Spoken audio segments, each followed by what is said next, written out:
తెలుగు రాష్ట్రాల్లో ఎమ్మెల్సీ ఎన్నికల ప్రచారం నేటితో ముగిసింది. మొత్తం 6 స్థానాలకు గాను ఎన్నికలు జరగబోతున్నాయి. అయితే ఈ నెల 27న పోలింగ్కు ఈసీ అన్ని ఏర్పాట్లు కూడా పూర్తి చేసింది. మరోవైపు పోటీలో నిలిచిన అభ్యర్థులు ఆయా పార్టీల కార్యక్రమాలపై ఈసీ నజర్ వేసింది. మార్చి 3న కౌంటింగ్ నిర్వహించబోతున్నారు. ప్రియతమ ముఖ్యమంత్రి రేవంత్ రెడ్డి గారికి స్వాగతం పలుకుతూ రెండు తెలుగు రాష్ట్రాల్లో కూడా ఎమ్మెల్సీ స్థానాలను పరిశీలిస్తే ఏపీలో 3, తెలంగాణలో 3 స్థానాలకు గాను పోలింగ్ జరగబోతోంది. ఎన్నికల సందర్భంగా ఎలాంటి అవాంఛనీయ సంఘటనలు జరగకుండా పోలీసులు పూర్తి బందోబస్తును ఏర్పాటు చేస్తున్నారు. తెలంగాణలో ఉమ్మడి మెదక్, నిజామాబాద్, ఆదిలాబాద్, కరీంనగర్ పట్టభద్రుల టీచర్ ఎమ్మెల్సీ స్థానాలకు ఎన్నికలు జరగబోతున్నాయి.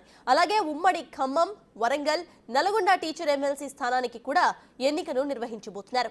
ఈసీ ఎన్నికల కోడ్ పక్కాగా అమలు చేస్తోంది. ఎన్నికలు నిర్వహించబోతున్న ఉమ్మడి జిల్లాల్లో మద్యం దుకాణాలు మూతపడ్డాయి.